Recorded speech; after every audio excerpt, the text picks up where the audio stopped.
ہم 3 بہنیں تھیں۔ ہم تینوں کنواری تھیں جبکہ ایک کی شادی ہو چکی تھی۔ آپی کی شادی پھوپھی کے بیٹے سے ہوئی تھی۔ وہ اپنے گھر میں خوش تھی، لیکن ان کے بعد کی دونوں بہنوں کی شادی نہیں ہوئی تھی۔ امی ابا نے بہت کوشش کی کہ ان کی بھی کسی اچھے گھرانے میں رشتہ ہو جائے، مگر نہیں ہو پائی۔ اللہ جانے کہ کیسی رکاوٹ تھی وہ باوجود ہزار جتن کے میری بہنوں کے ہاتھ پیلے نہ کر پائے۔ آپی نے بھی کچھ رشتے ڈھونڈے، کسی میں کچھ خرابی نکل آئی تو کسی رشتے کا کسی خاص وجہ سے رد کرنا پڑا۔ یوں میری دونوں بہنوں کی شادی کی عمر نکل گئی اور وہ بن بیائی رہ گئی۔ ان کے بعد 3 بھائیوں کی شادی ہو گئی اور بھابیاں گھر میں آ گئی۔ انہوں نے بھی کافی کوششیں کی، لیکن اچھے رشتے شاید میری بہن کے نصیب میں نہیں تھے۔ آپ بھی جانتے ہیں کہ بھابیاں کتنی بھی اچھی کیوں نہ ہوں، جب گھر آ جاتی ہیں تو گھر کا ماحول بدل جاتا ہے۔ بہنیں گھر کا سارا کام کرتی تھی اور بھابیوں کے بچے بھی سنبھالتی تھی، پھر بھی انہیں بوجھ ہی لگتی تھی۔ میں امی ابا کی سب سے چھوٹی بیٹی تھی اور کالج میں پڑھ رہی تھی۔ ان 2nd ایئر کی اسٹوڈنٹ تھی اور ہمارے یہاں انٹرنیٹ کا استعمال شروع ہوا۔ نئی نئی چیزیں تھیں تو مجھے بھی شوق ہوا کہ کسی سے چیٹنگ کروں۔ کالج سے آ کر کھانا کھانے کے بعد فوراً کمپیوٹر کے سامنے بیٹھ جاتی تھی اور آن لائن گیم کھیلنے لگتی تھی۔ ان گیمز میں سب سے زیادہ مجھے پسند لوڈو تھا، کیونکہ وہاں چیٹنگ بھی ہوتی تھی۔ میں لوڈو اس لیے بھی کھیلا کرتی تھی کیونکہ اس سے چیٹنگ ہوتی تھی اور مجھے مزہ بھی بہت زیادہ آتا تھا۔ تب مجھے اتنی عقل نہیں تھی، کچھ نہیں پتہ تھا کہ باہر کی دنیا کیسی ہے اور لوگ کس طرح کے ہوتے ہیں۔ سبھی کو اپنے جیسا معصوم سمجھتی تھی۔ ایک دن میں روز کی طرح لوڈو کھیل رہی تھی ایک لڑکے کے ساتھ۔ وہ کافی اچھا کھلاڑی تھا اور گیم کے دوران ہماری چیٹنگ بھی شروع ہو گئی۔ اس لڑکے کا نام شان تھا اور وہ کینیڈا میں رہتا تھا۔ ہم روز ہی چیٹنگ کرتے تھے اور ہمارا آن لائن رہنے کا ایک ٹائم فکس ہو چکا تھا۔ میں اپنی بہنوں کو بھی اس کے بارے میں بتایا کرتی۔ بات آگے بڑھی اور ہم دونوں ایک دوسرے کو میل بھی کرنے لگے۔ میں اسے اپنے دیش کے بارے میں اچھائیاں اور برائیاں بتاتی اور وہ مجھے اپنے دیش کے بارے میں بتاتا۔ اسی طرح ہم روز باتیں کیا کرتے تھے۔ میرے گھر والوں کو میرے اوپر شک بھی نہیں ہوتا تھا، کیونکہ میں ایک گھریلو لڑکی تھی، کہیں آتی جاتی نہیں تھی سوائے کالج کے، بس گھر میں بیٹھ کر کمپیوٹر سے دل بہلاتی تھی۔ پھر ایک دن شان مجھ سے سوال کرتا ہے کہ کیا تم کسی کو پسند بھی کرتی ہو؟ میں نے کہا کہ پہلے تم بتاؤ، بعد میں بتاؤں گی۔ اس نے جواب دیا کہ ہاں، میں کبھی کسی کو پسند کرتا تھا، مگر اس کی شادی ہو گئی اور وہ اب بہت دور جا چکی ہے۔ میں نے دکھ کا اظہار کیا کہ یہ تو بہت دکھ کی والی بات ہے۔ اے کاش کہ تمہاری خوشیاں تمہیں مل جائے۔ ضروری نہیں کہ انسان جسے پسند کرے وہ اس سے مل بھی جائے، یہ قسمت کی بات ہے، لیکن اس بات پر انسان جینا نہیں چھوڑ سکتا۔ دیکھو میں جی رہا ہوں نا، بہت خوش ہوں۔ شان کی اس بات پر مجھے مزید اس کے ساتھ ہمدردی پیدا ہو گئی۔ اس طرح کے سوال و جواب کے بعد ہم دونوں کے بیچ ایک گہرا رشتہ بن چکا تھا اور اب ہم اپنے دکھ سکھ ایک دوسرے سے شیئر کرنے لگ گئے تھے۔ میں نے اسے بتایا کہ مجھ سے بڑی 2 بہنیں ہی ہیں اور ان کی شادیاں نہیں ہو سکی اور اب وہ اوور ایج ہو چکی ہیں، جس کا انہیں ہی نہیں تمام گھر والوں کو بھی دکھ ہے۔ بہت اچھے رشتے آئے، رشتوں کی چاہت میں امی ابا معمولی رشتے بھی چھوڑ دیے۔ اب بس ان کا ایک مقصد صرف بھائیوں اور بھابھیوں کی خدمت کرنا ہے اور ان کی مرضی سے جینا رہ گیا ہے۔ اب میں بھی اپنی بہنوں کا ذکر کرتی تھی۔ وہ کہتا تھا، دیکھو تم شادی میں دیر مت کرنا، ورنہ وقت گزر جائے گا اور تم بھی پھر ان کی طرح بیٹھی رہ جاؤ گی، لہٰذا جو پہلا اچھا رشتہ آئے ہاں کر دینا۔ امی ابو زندگی بھر تو ساتھ نہیں رہتے لڑکی کی، زندگی جب دوسروں کی رحم و کرم پر رہ جاتی ہے تو وہ بہت تکلیف والی زندگی گزرتی ہے۔ اس بات سے مجھے محسوس ہو گیا کہ وہ مجھ میں دلچسپی لے رہا ہے۔ روز کوئی ایسا میسج بھیجتا تھا جس سے یہ ظاہر ہوتا تھا کہ وہ میری تعریف کرتا ہے، کہ وہ بہت خوش نصیب ہے جو مجھ جیسی سچے جذبے کی لڑکی سے ملا۔ میں بہت زیادہ اس سے کلوز ہونے لگی تھی۔ ایک دن اس نے بتایا کہ وہ انڈیا آ رہا ہے اس کے کسی رشتہ دار کی شادی میں خوش ہو گئی۔ میں تو اس سے ملنے کے خواب دیکھتی تھی جو اب سچ ہونے والا تھا۔ ایک دن جب وہ آن لائن تھا اس نے مجھ سے کہا کہ اگر میں آیا تو کیا تم مجھ سے ملنا چاہو گی؟ میں نے کہا ضرور ملوں گی، مجھے تم سے ملنے کی بہت تمنا ہے۔ کبھی سوچا نہیں تھا کہ تم یہاں آؤ گی اور میں تم سے مل پاؤں گی۔ اس نے مجھ سے کہا کہ اگر تم نے ملنے کے بعد مجھے پسند کر لیا اور میں نے تمہیں اپنے گھر کی عزت بنانا چاہا تو کیا تم راضی ہوگی؟ میرے دل میں تو ہزاروں پھول کھل گئے، مگر میں نے بھی بن کر جواب دیا، سوچوں گی، پہلے تم آ تو جاؤ۔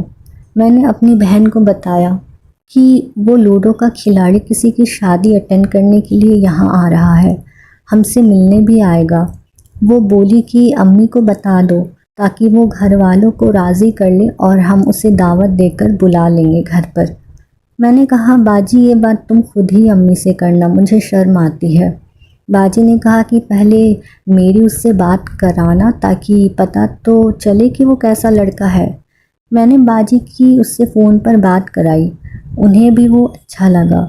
اب مجھ سے وقت نہیں کٹ رہا تھا اور میں پوچھتی تھی کہ کب آؤ گے اور وہ جواب دیتا کہ جلدی آؤں گا۔ کئی مہینے یوں ہی گزر گئے اور ابھی تک وہ آیا نہیں۔ مجھے یقین ہو گیا کہ وہ مجھے بیوقوف بنا رہا ہے۔ جب میں نے اس سے پوچھا کہ تم کب آؤ گے، کہیں ایسا تو نہیں کہ تم مجھے بیوقوف بنا رہے ہو؟ تو وہ بولا ہرگز نہیں، ایسی تو کوئی بات نہیں ہے، دراصل میں بہت بزی ہوں تبھی شادی میں نہیں آ سکا۔ کیونکہ میں اس سے پیار کرنے لگی تھی تو بے تابی سے پوچھ لیا کہ کیا ہم کبھی مل نہیں پائیں گے؟ جب اس نے یہ سنا تو اس نے کہا کہ کیا تم اپنی تصویر بھیجو گی؟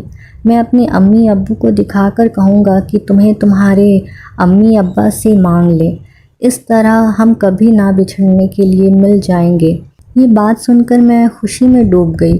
وہ مجھے پرپوز کر رہا تھا اور میں نے سوچا تک نہیں تھا کہ اپنے امی ابو کو دکھانے کے لیے وہ میری تصویر مانگ لے گا۔ میں نے اپنی تصویر اسے بھیج دی۔ تصویر دیکھ کر فوراً اس نے کہا اپنی امی سے بات کراؤ۔ میں نے باجی سے کہا کہ امی سے بات کرنا چاہتا ہے۔ باجی نے فون پر اس کی بات امی سے بھی کروا دی۔ اس نے ان سے کافی دیر بات کی۔ اس نے کہا کہ اس نے میری تصویر دیکھی ہے اور اپنے گھر والوں کو بھی دکھا دی ہے، انہوں نے آپ کی بیٹی کو پسند کر لیا ہے اور آپ بے فکر ہو جائیں، میرے امی ابو جلد رشتے کے لیے آپ سے بات کریں گے۔ کافی دن گزر گئے لیکن کسی کا فون آیا اور نہ رشتے کے لیے کوئی بات آئی۔ ادھر امی انتظار کر رہی تھی کہ کیسا لڑکا ہے، خود ہی شادی کے لیے پرپوز کیا اور خود ہی بھاگ رہا ہے، مجھے تو دھوکے باز لگتا ہے۔ تو میں نے کہا امی سے کہ دھوکہ دینا ہوتا تو مجھے بیوقوف بناتا رہتا، آپ سے بات کیوں کرتا؟ اس نے اپنی تصویر تو بھیجی باجی کو، اپنے گھر والوں کی، اور کہا کہ کچھ پریشانی چل رہی ہے، وقت دو وہ خود آپ کے گھر آ جائیں گے۔ اور ایسے ہی سال گزر گیا تو باجی نے کہا کہ یہ شخص صحیح نہیں لگتا، اس کا خیال چھوڑ دو اور اس سے بات چیت بھی ختم کر دو۔ مگر مجھے یقین تھا کہ ضرور کچھ پریشانیاں ہوں گی، اس کی نیت تو صاف تھی، تبھی خود پرپوز کی ہے، شادی کی بات کی، ورنہ میں نے تو اسے مجبور نہیں کیا تھا۔ ایک دن میری دوستی ایک لڑکی سے ہو گئی اور وہ ہمارے کلاس میں نئی آئی تھی۔ باتوں ہی باتوں میں اس نے بتایا کہ ایگزام کے بعد اس کی شادی اپنے کزن سے ہونے والی ہے جو کینیڈا میں رہتا ہے۔ جب میں نے نام پوچھا تو بہانہ بنانے لگی، پتہ نہیں وہ مجھے اپنے منگیتر کا نام کیوں نہیں بتا رہی تھی۔ میں سوچتی رہ گئی۔ شان نے دراصل اسے بتایا ہوا تھا کہ ایک لڑکی میرے پیچھے پڑی ہوئی ہے اور وہ 3rd ایئر میں پڑھتی ہے، تبھی اس لڑکی نے مجھ سے دوستی کی تھی۔ اسے شک ہوا کہ کہیں وہ لڑکی میں تو نہیں ہوں، لیکن میں نے اسے کبھی ذکر نہیں کیا کہ میری کسی کے ساتھ چیٹنگ ہوتی ہے اور وہ کینیڈا میں رہتا ہے۔ اس لڑکی سے میری دوستی بہت گہری ہو گئی تھی۔ 4th ایئر ختم ہوا اور ہم ایگزام سے بھی فری ہو گئے۔ وہ لڑکی میرے گھر آئی اور مجھے اپنی شادی کا کارڈ دی جس پر اس کے ہونے والے ہسبینڈ کا نام لکھا ہوا تھا جو تھا شان۔ میرا دل دھک سے رہ گیا، خدا نہ کرے کہ یہ وہی ہو۔ کیا سچ تھا، مگر ابھی تک اس خواب میں جی رہی تھی کہ شان ایک دن ضرور آئے گا اور مجھے میرے امی ابو سے مانگ کر خوابوں کی دنیا میں لے جائے گا۔ انسان بھی کیا چیز ہے، سب کچھ جان بوجھ کر بھی خود فریبی کے سہارے جیتا جاتا ہے۔ شان بہت بڑا دھوکے باز نکلا، جس کا اندازہ مجھے بعد میں ہوا، جب ایک دن میں اپنی دوست کے گھر میری ملاقات ایک لڑکی سے ہوئی، جسے میری دوست نے اپنی ہونے والی نند بولی کہ میرا بھائی شان اسے بہت پسند کرتا ہے اور ان کی منگنی ہو چکی ہے۔ وہ مجھے اپنے بھائی کی تصویر دکھانا چاہتی تھی، مگر میں نے منگنی کی تصویر نہیں دیکھی، اس ڈر سے کہ کہیں یہ وہی شان نہ ہو جسے میں کبھی ملی تھی مگر 3 سال سے اس کا انتظار کر رہی تھی اور اسے خوابوں میں دیکھتی تھی۔ اس کے انتظار میں میری صحت خراب ہو چکی تھی اور پھر اس کی نقلی محبت کا سچ سامنے آیا میرے۔ وقت گزرتا رہا اور ایک دن میری دوست نے کہا کہ میری شادی پر ضرور آنا۔ میں نے خاص طور پر نئے کپڑے سلوائے تاکہ اپنی دوست کی شادی میں اچھی لگوں۔ اس کی شادی والے دن جب تیار ہو کر میں شادی ہال پہنچی تو وہ اپنی دلہن کے ساتھ سٹیج پر حاضر ہوا۔ ہاں، یہ وہی شان تھا، میں نے اسے پہچان لیا، جبکہ اس نے اپنی ایک تصویر ہی بھیجی تھی۔ اب اس کا اصلی روپ میرے سامنے آ گیا تھا، کیونکہ اس نے بھی مجھے دور سے دیکھتے ہی پہچان لیا تھا۔ جب میں ذرا سٹیج کے نزدیک ہوئی تو اسے کسی اور کے دولہے کے روپ میں دیکھ کر میرا اوپر کا سانس اوپر اور نیچے کا سانس نیچے ہی رہ گیا۔ آنسو دل کی تہہ سے نکلے اور آنکھوں میں بھر گئے، انہیں روکنا میرے لیے مشکل ہو گیا۔ دوست کی بہن میرے پاس آئی اور بولی کہ آپ کو آنے میں کافی دیر ہو گئی، ہم کب سے آپ کا انتظار کر رہے تھے، آئیے میرے ساتھ۔ وہ میرا ہاتھ پکڑ کر لے گئی اور خاص مہمانوں کے ساتھ لے جا کر بٹھا دیا، جہاں شان کی امی ابو اور بہنیں بیٹھی ہوئی تھیں۔ وہ آپس میں باتیں کر رہی تھی، ان کی باتوں سے اندازہ ہوا کہ وہ پہلے بھی آ چکی ہیں۔ 2 سال پہلے شان کی منگنی کرنے آئی تھی اور اب شادی پر دوبارہ یہ لوگ آئے تھے۔ جب شان نے مجھے کہا تھا کہ وہ کسی عزیز کی شادی میں آ رہا ہے تو وہ کسی اور کی شادی میں نہیں بلکہ اپنی منگنی میں آیا تھا۔ آج پچھتا رہی ہوں کہ اسے اپنی تصویر کیوں بھیجی، جبکہ وہ مجھے بیوقوف بنا رہا تھا۔ اور پھر ہوا کچھ یوں کہ میرے ابو بیمار پڑ گئے اور امی کی بھی طبیعت خراب رہنے لگی، اور آخر ایک دن آیا جب ابو ہمیشہ کے لیے ہم سے جدا ہو گئے۔ 2 مہینے کے بعد امی بھی ہمیں چھوڑ کر چلی گئی۔ اب میں اپنی بڑی بہنوں کی طرح کنواری اپنے گھر میں رہ گئی۔ اب ہم 3 بہنیں اپنے گھر میں اکیلی رہتی ہیں۔ ایک پرائیویٹ اسکول ٹیچر ہوں، جس سے میرے گھر کا خرچہ چلتا ہے۔ دنیا میرے باپ کو برا کہتی ہے، میرے بھائیوں کو بھی برا کہتی ہے کہ بہنوں کی شادیاں کیوں نہیں کی۔ جب عمر تھی رشتے بھی آتے تھے، لیکن امی ابو اور بھائی مزید اچھے رشتے کی تلاش میں رہے۔ آخر اب کوئی رشتہ بھی نہیں آتا، کیونکہ اب ہماری عمر اب زیادہ ہو گئی ہے۔ بہت بار شیطان حاوی ہوا، لیکن اللہ نے حیات دی۔ آخر ہے تو انسان، کس لڑکی کا یا لڑکے کا دل نہیں چاہتا کہ وہ اپنی جوانی اپنے جیون ساتھی کے پیار میں گزارے۔ اکیلے زندگی گزارنا کتنا مشکل ہے بتا نہیں سکتی، راتیں کاٹے نہیں کٹتی۔ کاش ہم بھی اپنے شوہر کے ساتھ زندگی گزارتی، ہمارے بھی بچے ہوتے۔ اب بس موت کا انتظار ہے۔ میں ہاتھ جوڑ کر تمام ماں باپ کو یہ کہوں گی کہ بیٹیوں پر یہ ظلم نہ کرے، وقت پر ان کی شادیاں کرے۔